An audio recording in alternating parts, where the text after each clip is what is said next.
In level 3, we will be factoring expressions into two binomials, but the difference between level 3 and level 2 is that in level 3 there will always be a number in front of x squared, which makes this a little bit tougher, but you guys can handle it.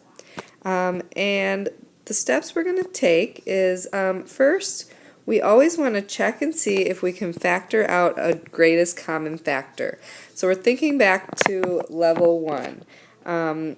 If there's a greatest common factor, you always need to factor it out first, and then it makes it easier to factor too. So if I look at this first example in part A, 2x squared minus 3x and minus 5, is there a greatest common factor that I can factor out of that? I don't think so. There's no number that goes into 2, 3, and 5 other than 1. So there's no GCF that I can factor out.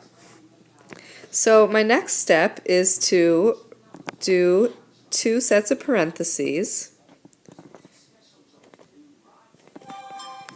And in the first two spots, I want those terms to multiply to give me the first term in the trinomial. So I need 2x squared. So I think of all the options that I can have to get 2. The only things that multiply to 2 are 2 times 1. So it has to be a 2x and an x.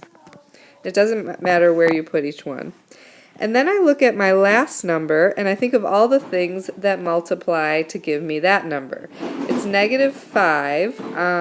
So I could have a positive 5 times a negative 1, or I could have a negative 5 times a positive 1. So those are my options. It's got to be 5 and 1. The problem is that I don't know where to put the 5 and where to put the 1. They're going to go in these spaces, but this is where guess and check comes into play. So I'm just going to guess. I'm going to guess that the 5 goes here and the 1 goes here. And then I check and see if it works. And I do that by multiplying my inside terms. 1 times x is 1x. And I multiply my outside terms. 2x times 5 is 10x. And I ask myself if 1x and 10x could add to give me negative 3x. And I don't think they can, so I must have guessed wrong. So now I erase. I erase my 5 and 1 and I try switching them. So I put the 1 here and the 5 here and I see if that works. So I multiply and I get 5x. I multiply my outside terms and I get 2x. And then remember that either the 5 or the 1 has to be negative to multiply to negative 5. So if one of these is negative, would it add up to negative 3x? To make these add up to negative 3x, we need the bigger part, the 5x, to be negative and the 2x to be positive. Then that would add up to negative 3x. So I'm going to put my minus in front of the 5 and a plus in front of the 1, and we're done. In the next example, again, we're going to check for a GCF. So this one does have a GCF. I can factor out a 3 from all of those terms. So I write a 3 in front of a big set of parentheses, and 3 times what is 15x squared? That would be 5x squared. 3 times what is 57x? That would be 19x. And 3 times what is negative 12? That would be negative 4. So I factored out my GCF, and now I'm going to factor the expression inside the parentheses. I leave the 3 in the front, and I put 2 sets of parentheses. And I want my first 2 terms to multiply to 5x squared. So it has to be 5x and x. And then my last 2 terms need to multiply to negative 4. Now this time I have some different options. I could do negative 4 times positive 1. I could do positive 4 times negative 1. And I could do 2 times negative 2. So it's going to be one of those 3. And again, we have to guess and check until we find one that works. I'm going to try a 1 here and a 4 here. And I multiply my inside parts, I get 1x. I multiply my outside parts, and I get 20x. And then I ask myself, could that add up to 19x? And it could with one of them negative, and I do need one of them to be negative. But the question is, which one do I want to be negative, the 1x or the 20x? Since I want them to add to positive 19x, I need the 20x to be positive and the 1x to be negative. So I'm going to put the negative sign in front of the 1 and the positive sign in front of the 4. And I'm done. Okay, next example. In this next one, again, check for GCF.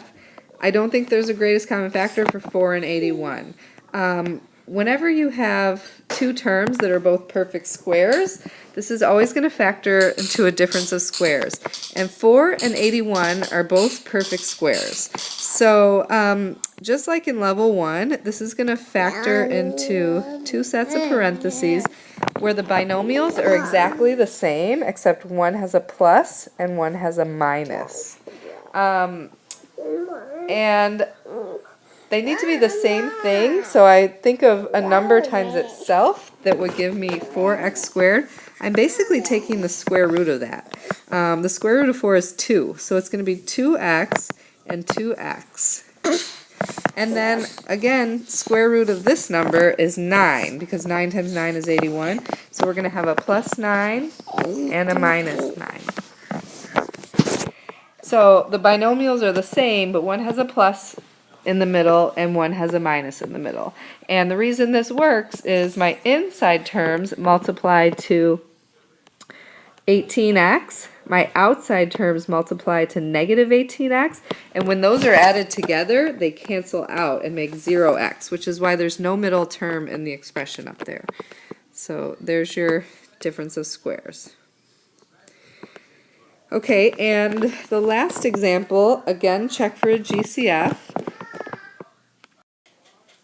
This one does have a GCF of 2, so I factor out a 2 first, and 2 times what is 18x squared? That would be 9x squared, and 2 times what is negative 98? That would be minus 49. So I factored out the GCF, and again, now I have two perfect squares. 9 is a perfect square, 49 is a perfect square. So this is going to be a difference of squares. So I leave the 2 in the front, and I put two sets of parentheses, and I do the square root of 9x squared, which is 3x. So it's going to be 3x times 3x gives me 9x squared. And then I do the square root of 49, and that's 7. So it's going to be a 7 and a 7. One is a plus, one is a minus. And that's it.